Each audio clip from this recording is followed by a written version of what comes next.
Hello viewers, வரப்போகின்ற June 26ஆம் தேதிக்கு பிறகு இந்த ஆனி அமாவாசைக்கு பிறகு தனுசு ராசி நேயர்களுடைய வாழ்க்கையில மிகப்பெரிய மாற்றத்தை சந்திக்க போறாங்க. இனி வரப்போகின்ற நாட்களானது மிகப்பெரிய அளவிலான தாக்கத்தையும் மாற்றத்தையும் உணரப்போகிறார்கள். என்னங்க சொல்றீங்க? தனுசு ராசி நேயர்களுக்கு இந்த ஆனி அமாவாசைக்கு பிறகு அப்படி என்னதாங்க நடக்க போகுது? நல்ல மாற்றமானது ஏற்பட போகிறதா, இல்லை என்றால் கடந்த நாட்களைப் போலவே பிரச்சனைகளாகவே இனி அமைய போகுதா என்பது குறித்து தான் பலருடைய கேள்வியாகவே தனுசு ராசி நேயர்களுக்கு இருக்கக்கூடும் அப்படின்னே சொல்லலாங்க. காரணம் என்னன்னா, தனுசு ராசி நேயர்களுக்கு கடந்த சில மாதங்களாகவே தொழில் ரீதியாக ரொம்பவே பின்னடைவை சந்தித்து கொண்டு இருக்காங்க. அது மட்டும் கிடையாதுங்க, குடும்பத்தில் நிறைய பிரச்சனைகளானது இருந்து கொண்டே இருக்கிறது. குறிப்பிட்டு சொல்லணும்னா உடல் ஆரோக்கியத்தில் ரொம்பவே பார்த்தீங்கன்னா பிரச்சனைகளாக இருந்து கொண்டே இருக்கிறது. அவங்களுடைய தனிப்பட்ட உடல் ஆரோக்கியமும் சரி, குடும்பத்தில் இருக்கக்கூடிய மற்றவங்களுடைய உடல் ஆரோக்கியத்திலையும் சரிங்க, நிறைய பிரச்சனைகளானது ஏற்பட்டு கொண்டே இருக்கிறது. மருத்துவ செலவுகள் ஏற்பட்டு கொண்டு இருக்கிறது. இதையெல்லாம் விட பார்த்தீங்கன்னா மனதளவில் ரொம்பவே பார்த்தீங்கன்னா ஒரு நல்ல பாசிட்டிவிட்டியானது இல்லாமல் சங்கடத்தில் இருந்து கொண்டு இருக்காங்க அப்படின்னு சொல்லலாங்க. தொழில் ரீதியாக கடினமாக உழைத்தாலுமே அந்த உழைப்புக்கு ஏற்ப நிதி ரீதியான அங்கீகாரமானது கிடைக்க மாட்டேங்குது. இன்னுமே சொல்லணும்னா முழுமையான ஒரு ஃபோக்கஸோடு பார்த்தீங்கன்னா அவங்களால தொழிலையுமே ஈடுபட முடியாத அளவுக்கு தான் பார்த்தீங்கன்னா இருந்து கொண்டு இருக்காங்க. ஏனோ தானோ அப்படின்ட்டு தான் பார்த்தீங்கன்னா அவங்களுடைய லைஃபானது போயிட்டுருக்கு அப்படின்னே சொல்லலாங்க. இது போன்ற ஒரு சுச்சுவேஷனில் தான் இந்த வீடியோவை பார்க்கக்கூடிய தனுசு ராசி நேயர்களாகிய நீங்களும் இருக்கீங்க அப்படின்னா மறக்காம வீடியோக்கு கீழே எஸ் அப்படின்னு டைப் பண்ணுங்க. இனி வரப்போகின்ற இந்த ஆனி அமாவாசைக்கு பிறகு கிரகங்களுடைய மாற்றத்தின் மூலமாக ஏதாவது நல்லதானது நடக்கக்கூடுமா? தொழிலில் முன்னேற்றமானது கிடைக்குமா? ஆரோக்கியத்தில் முன்னேற்றகரமான சூழல் அமையுமா? குடும்பத்தில் நிம்மதியான போக்கானது காணப்படுமா என்பது குறித்து நம்ம தெளிவாக பார்க்கலாம். தனுசு ராசி நேயர்கள் மறக்காம காகத்திற்கு இந்த ஒரே ஒரு சாதத்தை வச்சுட்டு வாங்க. அந்த சாதமானது என்ன, மேலும் ஜோதிட ரீதியாக இனி வரப்போகின்ற நாட்கள் எப்படிப்பட்ட பாடத்தை கற்றுத்தரப்போகிறது என்பது குறித்தும் நம்ம தெளிவாக பார்க்கலாம். அதோடு தனுசு ராசி நேயர்கள் ஓம் ஸ்ரீம் குருவே போற்றி அப்படிங்கிற இந்த திருமந்திரத்தையும் கமெண்ட்ஸ்ல 3 முறை டைப் பண்ணுங்க. குருவுடைய ஆசீர்வாதத்தால பார்த்தீங்கன்னா உங்களுடைய வீடுகளில் எல்லா விதமான சுபமான நல்ல விஷயங்களும் தங்கு தடையின்றி நடைபெறக்கூடும். அதுக்கு முன்னாடி இன்னும் நம்ம சேனலை சப்ஸ்கிரைப் பண்ணலனா சப்ஸ்கிரைப் பண்ணிடுங்க. அப்படியே பக்கத்தில் இருக்கக்கூடிய பெல் ஐக்கானையும் பிரஸ் பண்ணுங்க. வாங்க வீடியோக்குள்ள போகலாம். 26/6/2025 வியாழக்கிழமையில இருந்தே பல முக்கியமான கிரகங்களுடைய ஆரம்பமாக போகிறது.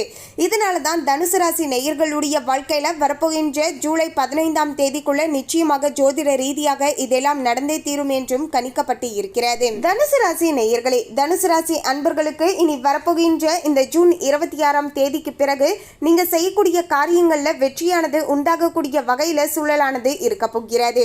ரொம்ப நாட்களுக்கு பிறகு நீங்க செய்ய நினைக்கக்கூடிய ஆசைப்பட்ட சில விஷயங்களானது உங்களுக்கு சாதகமாக டக்குன்னு முடியக்கூடிய வகையில சூழ்நிலைகளானது அமைஞ்சிருக்கு அப்படின்னே சொல்லலாங்க.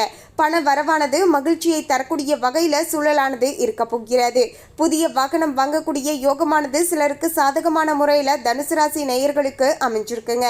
அதே சமயம் சிலருக்கு எதிர்பாராத அதிர்ஷ்ட வாய்ப்புகளுமே ஏற்பட போகிறது. நீங்க கொஞ்சம் கூட நினைச்சே இருக்க மாட்டீங்க, அப்படிப்பட்ட விஷயங்களானது உங்களுடைய வாழ்க்கையில நடக்க போகிறது. இதன் மூலமாக தனுசு ராசி நேயர்கள் ரொம்பவே மகிழ்ச்சியாக இருப்பீங்க. நாம தான் இந்த விஷயத்தை செஞ்சோமா அப்படிங்கிற அளவுக்கு பார்த்தீங்கன்னா ரொம்பவே சந்தோஷத்துல இருப்பீங்க அப்படின்னே சொல்லலாங்க. அதாவது ரொம்ப நாட்களாகவே எதிர்பார்த்த ஆசை தான், ஆனால் அந்த ஆசையானது நடக்காமல் இருந்திருக்கும். அப்படிப்பட்ட ஆசையானது டக்குன்னு உங்களுக்கு நடைபெறும் போது ரொம்பவே மகிழ்ச்சியில் இருப்பீங்க அப்படின்னே சொல்லலாங்க. அது போன்ற சில நல்ல விஷயங்களானது தனுசு ராசி நேயர்களுக்கு இனி நடக்க போகிறது. அதற்காக நீங்க தாராளமாக எதிர்பார்க்கலாம். மேலும் தெய்வ பக்தியும் ஆன்மீகத்திலையும் அதீதமான நாட்டமானது ஏற்பட போகிறது. பொருள் சேர்க்கையானது உண்டாகக்கூடிய வகையில சூழலானது இருக்க போகிறது.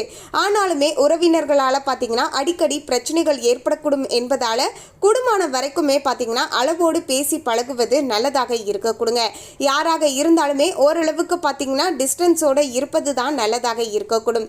ஓவரா இருவருமே பார்த்தீங்கன்னா ரொம்பவே நம்ம பேசி அதன் பிறகு சண்டை போடுவதை விட ஆரம்பத்திலேயே கொஞ்சம் உறவினர்கள் மத்தியில் கொஞ்சம் அளவோடு பேசி பழகுவது தான் நல்லதாக இருக்க கொடுங்க. கணவன் மனைவிக்கு இடையே சின்ன சின்ன அளவில் கருத்து வேறுபாடுகள் ஏற்பட வாய்ப்புகள் உள்ளது என்பதால ஒருவரை ஒருவர் அனுசரி அனுசரித்து செல்வது பார்த்தீங்கன்னா நல்லதாக இருக்க கொடுங்க.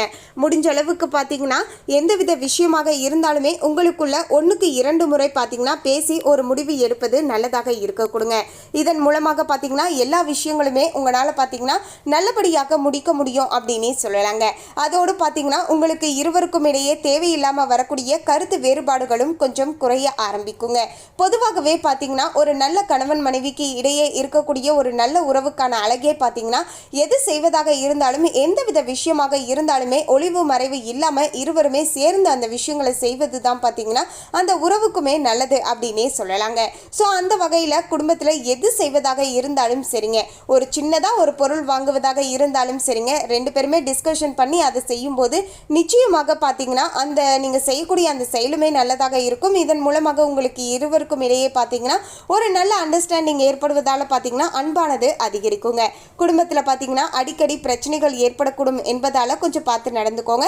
ஸோ இது மாதிரியான விஷயங்களில் நீங்கள் கொஞ்சம் ஈடுபட்டுட்டு வரும்போது குடும்பத்தில் ஏற்படக்கூடிய பிரச்சனைகளை நம்ம தவிர்த்து கொள்ளலாம். நண்பர்களிடம் எதிர்பார்க்கக்கூடிய உதவிகளானது கிடைக்கக்கூடிய வகையில் சூழலானது இருக்க போகிறது. நண்பர்களால் வாழ்க்கையில் பார்த்தீங்கன்னா நல்ல திருப்பமானது ஏற்படுவதற்கான வாய்ப்புகளானது உள்ளதுங்க. உறவினர்களின் மூலமாக சுப நிகழ்ச்சிகளானது ஏற்பாடு ஆகக்கூடிய வகையிலேயே சூழலானது இருக்க போகிறது. ரொம்ப நாட்களாகவே வீடுகளில் சுப நிகழ்ச்சிகள் நடக்காதா அப்படின்னு எங்கிக் கொண்டு இருந்த தனுசு ராசி நேயர்களுக்கு இப்போது சுப நிகழ்ச்சிகளானது ஏற்பாடு ஆகக்கூடிய வகையில் சூழலானது இருக்க போகிறது. வாழ்க்கை துணை வழி உறவினர்களின் மூலமாக குடும்பம் தொடர்பான முக்கியமான ஒரு காரியமானது சாதகமாக நடந்து முடியக்கூடிய வகையிலையும் இருக்க போகிறது. அதிகரிக்கக்கூடிய பொறுப்புகளின் காரணமாக உடல் அசதியும் மனசோர்வும் ஏற்படுவதற்கான வாய்ப்புகள் இருக்குங்க. பிள்ளைகளால் வீண் செலவுகள் ஏற்படக்கூடும் என்பதால் கொஞ்சம் பார்த்து நடந்துக்கோங்க. பிள்ளைகளுக்காக நீங்கள் செலவுகள் செய்யுங்க, அது தவறு கிடையாது. ஆனால் ஓவராக பார்த்தீங்கன்னா அவங்களுக்காக செய்ய வேண்டாங்க. முடிஞ்ச அளவுக்கு பார்த்தீங்கன்னா அப்போது தான் அவங்களுக்குமே பார்த்தீங்கன்னா வாழ்க்கையில் எல்லாமே கிடைச்சிடாது, அதற்காக நாமளுமே முயற்சி செய்யணும் அப்படிங்கிற சில உணர்வுகள் எல்லாமே பார்த்தீங்கன்னா அவங்களுக்குமே தெரிய வரக்கூடும் அப்படின்னே சொல்லலாங்க. மேலும் அலுவலகத்தில் பதவி உயர்வு, ஊதிய உயர்வு போன்ற சலுகைகள் கிடைப்பதற்கான வாய்ப்புகளுமே தனுசு ராசி நேயர்களுக்கு அமைஞ்சிருக்குங்க. இருந்தாலுமே பணி சுமை அதிகரிக்கவே செய்யுங்க. சக ஊழியர்கள் உங்களுடைய பணிகளில் ரொம்பவே உதவிகரமாக இருப்பார்கள். சிலருக்கு வேலையில் இடமாற்றம், ஊர் மாற்றம் ஏற்படுவதற்கான வாய்ப்புகளுமே இருக்கின்றது. தொழில் மற்றும் வியாபாரத்தில் இனி வரப்போகின்ற நாட்கள் விற்பனை அதிகரிப்பதுடன் லாபமும் படிப்படியாக உயரப்போகிறது.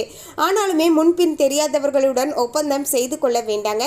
ஷேர் மூலமாக பார்த்தீங்கன்னா ஆதாயமானது இப்போது ஏற்படக்கூடிய வகையில் இருக்க போகிறது.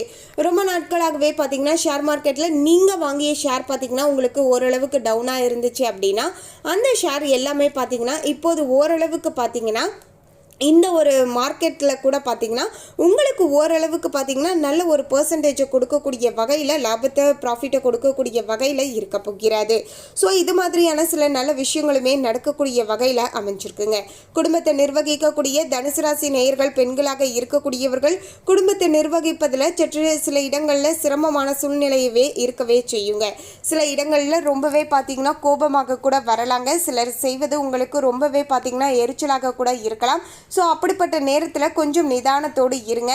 அவங்களுமே நம்முடைய உறவு தானே, நம்முடைய அம்மா அப்பா மாதிரி தானே அப்படின்னு சில இடங்களில் விட்டு கொடுத்து போங்க. நம்முடைய பார்ட்னர் தானே, நம்முடைய குழந்தைகள் தானே அப்படின்னு விட்டு கொடுத்து போங்க. இதன் மூலமாக பார்த்தீங்கன்னா சில இடங்களில் நீங்கள் பொறுமையாக இருப்பதற்கு ரொம்பவே உதவிகரமாக இருக்க கொடுங்க. வேலைக்கு செல்லக்கூடிய பெண்களுக்கு வேலை சுமையானது கூடுதலாகவே இருக்க கொடுங்க. அதே சமயம் பார்த்தீங்கன்னா தனுசு ராசி நேயர்களுக்கு மொத்தத்தில் இனி இந்த அமாவாசைக்கு பிறகு ஓரளவுக்கு கலவையான பலன்கள் தான் கிடைக்க போகிறது. சில இடங்களில் ரொம்பவே ஜாக்கிரதையாக இருக்க வேண்டியது மிகவுமே அவசியங்க. அப்போது தான் பார்த்தீங்கன்னா பல பிரச்சனைகள் ஏற்படாமல் பார்த்து கொள்வதற்கும் ரொம்பவே உதவிகரமாக இருக்கக்கூடும். மேலும் உங்களுக்கான சாதகமான நாட்கள் அப்படின்னு பார்க்கும்போது ஜூலை மாதத்தில் பார்த்தீங்கன்னா 2, 5, 8, 11 மற்றும் 15. அதே போல் பார்த்தீங்கன்னா சந்திராஷ்டம தினங்கள்னு பார்க்கும்போது ஜூன் 27, 28, 29 காலையில் வரைக்குமே கொஞ்சம் ஜாக்கிரதையாகத்தான் இருக்க வேண்டுங்க. நீங்கள் முடிஞ்ச அளவுக்கு பார்த்தீங்கன்னா வியாழக்கிழமைகளில் நவக்கிரகங்களில் குரு பகவானுக்கு மஞ்சள் மலர்களால் அர்ச்சனை செய்து வழிபடுவதும், சனிக்கிழமைகளில் அனுமனுக்கு அர்ச்சனை செய்து அனுமன் சாலிசா படிப்பதும் பார்த்தீங்கன்னா உங்களுக்கு அதீதமான நன்மையை ஏற்படுத்தி தரக்கூடும். அதே சமயம் காகத்திற்கு மறக்காம எள் கலந்த சாதத்தை வச்சுட்டு வாங்க. இதன் மூலமாக பார்த்தீங்கன்னா உங்களுடைய வாழ்க்கையில் நீங்கள் தெரிந்தோ தெரியாமலேயோ செய்து வந்த பாவங்கள் தீர ஆரம்பிக்கும், புண்ணியம் கிடைக்கும். பாவங்கள் தீர்ந்து விட்டாலேயே நம்முடைய வாழ்க்கையில் தடைப்பட்டு இருந்த அனைத்து விஷயங்களுமே பார்த்தீங்கன்னா தடைகளை தாண்டி இனி வரப்போகின்ற நாட்களில் நல்லபடியாக நடந்து முடியும். அதே போல் காகத்திற்கு தொடர்ந்து சாதத்தை வச்சுட்டு வருவதால் பார்த்தீங்கன்னா குறிப்பாக அமாவாசை நாட்களில் வைத்துட்டு வருவதன் மூலமாக முன்னோர்களுடைய ஆசீர்வாதம் கிடைத்து பித்ருதோஷம் நீங்கும். பித்ருதோஷம் நீங்கினாலுமே காரிய தடை நீங்கி நாம செய்ய நினைக்கக்கூடிய செயல்களில் காரிய வெற்றி உண்டாகும். மேலும் இந்த தகவலை பற்றிய உங்களுடைய கருத்தை கமெண்ட்ல பதிவு பண்ணுங்க. இந்த தகவல் உங்களுக்கு பிடிச்சிருந்தா லைக் பண்ணுங்க, ஷேர் பண்ணுங்க. இது போன்ற சுவாரஸ்யமான தகவலை தெரிந்து கொள்ள சேனலை சப்ஸ்கிரைப் பண்ணுங்க. தேங்க்யூ.